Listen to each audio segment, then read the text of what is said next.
السلام علیکم ورحمۃ اللہ وبرکاتہ. وعلیکم السلام ورحمۃ اللہ وبرکاتہ. امی جان مجھے آج بچوں کے الفضل سے دادی جان کا آنگے تو سنائے. جی بالکل، لائیں ذرا اخبار مجھے دیں. ٹھیک ہے، آج ہمیں دادی جان سنا رہی ہیں ہستی باری تعالیٰ. محمود کا باقاعدہ اسکول شروع ہوئے چند روز ہو چکے تھے، اس لیے وہ روزانہ اسکول سے واپس آ کر اپنے سارے دن کی کارگزاری تمام گھر والوں کو بتایا کرتا تھا. یعنی کارگزاری کیا ہوتا ہے؟ جو ہر دن ایوری ڈے کام جو کرتے ہیں. ٹھیک ہے، مگر آج وہ کچھ پریشان اور الجھا ہوا لگ رہا تھا. سب سے پہلے یہ بات دادی جان نے محسوس کی اور محمود کو پیار سے اپنی گود میں بٹھاتے ہوئے پوچھا، کیا بات ہے آج میرا بیٹا بہت خاموش ہے؟ کیا اسکول میں کوئی بات ہوئی ہے؟ مجھے آج کوئی اسکول کی بات بھی نہیں بتائی آپ نے. آگے سے محمود کہتا ہے، نہیں دادی جان کچھ خاص بات نہیں، بس میری کلاس میں ایک نیا بچہ آیا ہے دوسرے سیکشن سے. وہ بہت عجیب باتیں کرتا ہے اور ٹیچر بھی اسے کچھ نہیں کہتی. آگے سے دادی جان کہتی ہیں، اچھا ایسی کیا بات ہے، مجھے بھی تو بتائیں نا. تو محمود کہتا ہے، آپ کو پتہ ہے؟ وہ کہتا ہے کہ ہم سب خود پیدا ہوئے ہیں. میں نے کہا ہمیں تو اللہ تعالیٰ نے پیدا کیا ہے نا. وہ کہتا ہے کوئی خدا نہیں ہے، نعوذ باللہ، ہمیں سب کچھ ہماری کوشش اور پیسوں سے ملتا ہے. اللہ میاں تو کسی کو کچھ بھی نہیں دیتے. یہ کتنی غلط باتیں کی ہیں نا. میں آپ کو بتاؤں، میں نے ٹیچر کو جب یہ ساری باتیں بتائیں تو وہ الٹا مجھے کہنے لگی کہ یہ اس کا فیتھ ہے، اس لیے مجھے اس سے بحث نہیں کرنی چاہیے. یہ کیا بات ہوئی؟ ایک بندہ غلط بات کرے تو اس کی غلطی کی درستگی کرنا تو اچھی بات ہے. جی یہ آپ نے ہی تو بتایا ہے. پھر میں نے ایسا کیا غلط کہا تھا کہ ٹیچر نے مجھے ہی چپ کروا دیا؟ آپ کو پتا ہے ٹیچر آج کل ہمیں ہیلووین کے بارے میں بھی بتا رہی ہیں، یہ بھی تو غلط بات ہے نا. آپ تو کہتی ہیں کوئی بھوت پریت نہیں ہوتے، تو پھر اسکول میں ہیلووین کا تہوار کیوں مناتے ہیں؟ تو دادی جان آگے سے کہتی ہیں، محمود میاں تو اب ماشاءاللہ بہت ہی سمجھداری کی باتیں کرنے لگ گئے ہیں. تو آگے سے گڑیا کہتی ہے، ہیلووین تو صرف ایک رسم ہے جس کی کچھ بھی حقیقت نہیں. جی آپ کو یاد ہوگا نا پچھلے سال ہم نے ہیلووین کے متعلق بچوں کے الفضل میں بھی پڑھا تھا. آج ہم پھر وہ والی ویڈیو سن لیتے ہیں تاکہ بات مستحضر ہو جائے. مستحضر کا مطلب ہوتا ہے کہ بار بار دیکھیں گے ویڈیو تو وہ یاد ہو جائے گی بات نا ہمیں. تو آگے سے دادی جان کہتی ہیں، اور جہاں تک بات ہے اس بچے کے ایمان یا فیتھ کی، تو ہر انسان کا اعتقاد مختلف ہے کیونکہ تمام مذاہب میں خدا کا تصور مختلف ہے. اب جیسے ہم مسلمان ہیں، ہم ایک خدا پر یقین رکھتے ہیں تو تمام جہانوں کا رب ہے. اسی طرح عیسائیوں میں 3 خداؤں کا تصور ہے. وہ حضرت عیسیٰ علیہ السلام کو اور روح القدس کو بھی خدا مانتے ہیں. یہود خدا کے قائل تو ہیں مگر عملاً اسے بھلا بیٹھے ہیں. ہندوؤں میں کئی خداؤں کا تصور ہے.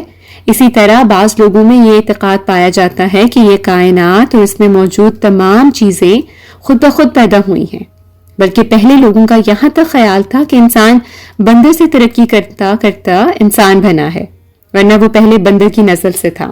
جی تو پھر محمود کہتا ہے، ہاں یہ بھی کتنی عجیب بات ہے نا، ٹیچر نے بھی بتایا تھا کہ ہم پہلے بندر تھے. تو آگے سے یہ سنیں آگے سے نا. تو پھر دادی جان کہتی ہیں کہ یہ بات درست نہیں لگتی، صرف ایک نظریہ ہے. اس لیے کیونکہ یہ سب باتیں، نظریہ کا مطلب کیا ہے؟ نظریے کا مطلب ہوتا ہے جیسے ایک کیا کہتے ہیں اس کو، کانسیپٹ ہے، ایک نظریہ ہے. ہر بندے کا اپنا ایک نظریہ ہوتا ہے نا، ایک اپنے کانسیپٹس ہوتے ہیں انسان کے. تو یہ وہ ہے. تو وہ کہہ رہی ہیں دادی جان کہ یہ ایسے ایک نظریہ ہے، اس لیے کیونکہ یہ سب باتیں انسان کے دماغ میں وقت کے ساتھ بتدریج پیدا ہوئیں. یعنی بتدریج کا کیا مطلب ہوتا ہے؟ آہستہ آہستہ. ٹھیک ہے جی. اور ایسے سوالات سے ایک ایسا گروہ پیدا ہوا جو ہر چیز کو عقل کی بنیاد پر سمجھنا چاہتا تھا. مطلب ان کی عقل میں یہ بات نہیں آتی کہ کوئی اندیکھی ہستی ہو سکتی ہے جو اس کائنات کو پیدا کرنے والی ہے. حالانکہ اب تو سائنس بھی اس بات کو تسلیم کرتی ہے کہ یہ کائنات خود بخود پیدا نہیں ہوئی اور اس کا نظام چلانے والی کوئی ہستی ہے. بہرحال یہ ایک بہت لمبی بحث ہے. ایسے لوگ جو کسی خدا پر اعتقاد یا یقین نہیں رکھتے انہیں دہریہ کہا جاتا ہے. یعنی دہریہ کون ہوتے ہیں؟ Atheist. They don't believe in God. جی بالکل. جہاں تک آپ کی باتوں سے میں نے اندازہ لگایا ہے وہ بچہ بھی کسی دہریہ فیملی سے تعلق رکھتا ہے جس کے بارے میں محمود بتا رہا تھا نا. تو حضور انور ایدہ اللہ تعالیٰ بن نصر العزیز نے ایک خطبہ جمعہ میں بیان کیا کہ حضرت مسلم موعود رضی اللہ تعالیٰ عنہ نے ایسے لوگوں کے بارے میں ایک واقعہ بیان کیا ہے جو خدا کو نہیں مانتے، لیکن مشکل وقت میں ان کے منہ سے خدا کا ہی نام نکلتا ہے۔ حضرت مسیح موعود علیہ السلام کے زمانے میں جب حضرت مسیح موعود علیہ السلام نے زلزلے کی پیشگوئی فرمائی اور بڑا زلزلہ آیا، اس وقت لاہور میڈیکل کالج کا ایک طالب علم جو ہر روز اپنے ساتھی طالب علموں کے ساتھ خدا تعالیٰ کی ہستی کے بارے میں بحث کیا کرتا تھا، بلکہ استہزاء کی حد تک چلا جاتا تھا۔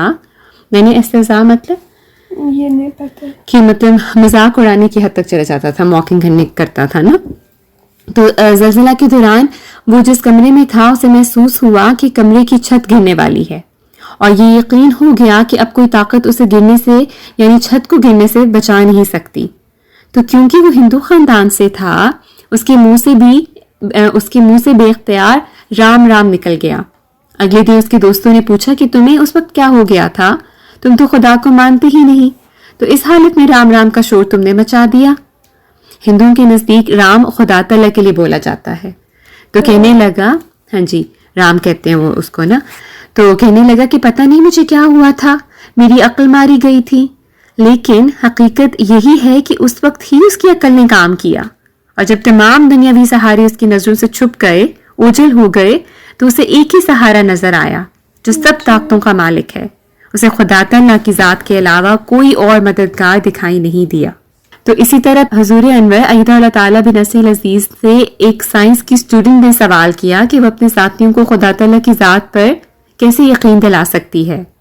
اس پہ حضور انور نے فرمایا تھا کہ انہیں کہو کسی نے تو دنیا بنائی ہے، ہر چیز کے لیے کوئی بنانے والا ہوتا ہے۔ اللہ تعالیٰ نے جو دنیا بنائی ہے یا جس نے بھی بنائی ہے، تم اس کو جو مرضی نام دو، ہم اس کو خدا کا نام دیتے ہیں۔ حضور انور نے سائنس کی اس طالبہ کو ہستی باری تعالیٰ کے موضوع پر جماعتی لٹریچر کے مطالعے کی طرف توجہ دلاتے ہوئے فرمایا کہ تم نے کتاب ہمارا خدا پڑھی ہے؟ سائنس اسٹوڈنٹ ہو تو اپنا لٹریچر بھی پڑھو تاکہ تمہیں پتہ لگے۔ پھر حضرت مسلم موعود رضی اللہ تعالیٰ عنہ کی کتاب 10 Proofs for the Existence of God 10 دلائل ہستی باری تعالیٰ ہے، اگر اردو نہیں آتی تو انگریزی میں بھی اس کا ترجمہ ہے، وہ پڑھو۔ 25-26 صفحہ کی چھوٹی سی کتاب ہے۔ پھر اس سے بڑی کتاب ایگزسٹنس آف اللہ بھی ہے۔ پھر اگر سائنٹیفکلی بھی پروف کرنا ہے تو revelation, rationality, knowledge and truth میں حضرت خلیفہ رابع رحمہ اللہ نے اس بارے میں ایک چیپٹر لکھ کر دیا ہے، وہ پڑھو، اس سے تمہیں پتہ لگ جائے گا۔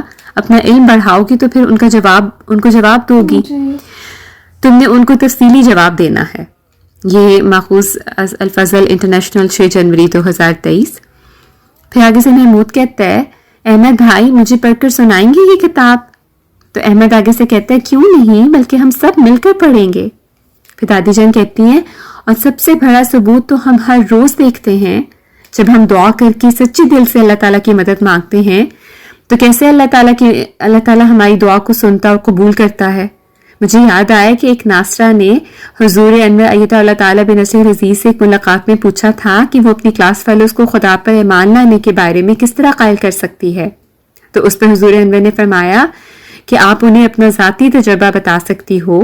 پھر حضور انور نے استفسار فرمایا تھا کہ کیا تم دانی استفسار کا کیا مطلب ہوتا ہے، یعنی کہ پوچھا تھا نا اس سے کہ کیا تم خدا پر ایمان رکھتی ہو، کیا خدا نے کبھی تمہاری مدد کی ہے اور تمہاری خواہشات اور تمنائیں پوری کی ہیں؟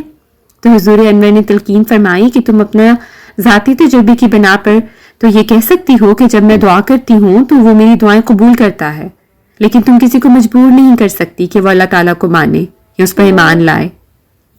فورس نہیں کر سکتے۔ ہاں جی بالکل۔ اس کے علاوہ تم ہستی باری تعالیٰ کے 10 دلائل والی کتاب بھی پڑھو، یہ ایک چھوٹا کتابچہ یعنی بکلٹ ہے جو تم کو مدد دے گا۔ اسی طرح کتاب ہمارا خدا بھی پڑھو، پھر تمہیں علم ہوگا کہ اس مسئلے کو مختلف طریق سے کس طرح حل کرنا ہے۔ مختلف لوگوں کے مختلف نظریے اور سمجھنے کے انداز ہوتے ہیں، تو اگر تم ان کتابوں کو پڑھو گی تو تمہیں پتہ چلے گا کہ کس طرح مختلف مواقع پر اس سوال کا سامنا کرنا ہے۔ ہمیشہ اپنا نمونہ دکھاؤ، کہو کہ میں اللہ تعالیٰ پر ایمان لاتی ہوں اور میں نے اس کی ذات کا تجربہ کیا ہے۔ یہ ہے تلخیص الفصل انٹرنیشنل 4 جولائی 2023۔ 24.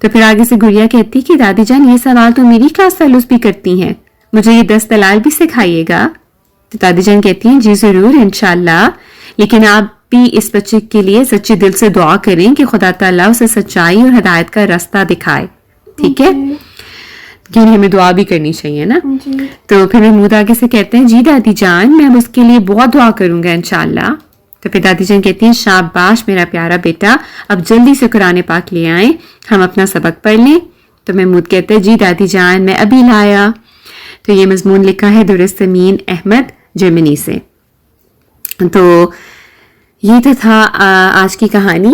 تو آپ کو کیا سمجھ لگی تانیہ؟ مجھے سمجھ لگی ہے کہ مجھے 10 ایگزسٹنس آف گاڈ کی بک پڑھنی چاہیے, تاکہ جب کوئی نان مسلم یا ایتھیسٹ مجھے پوچھے اللہ تعالیٰ کے بارے میں اس سے سچے سوال کر سکوں ہیزیٹیٹ کرنے کے بغیر, کہ اس کو پتا ہو کہ اللہ تعالیٰ کی ذات ہے, اس کو جواب دے سکوں. ٹھیک ہے جی بالکل. تو یہ تھا آج کے شمارے کا دادی جان کا آنگن. جزاک اللہ پڑھانے کے لیے, سنانے کے لیے.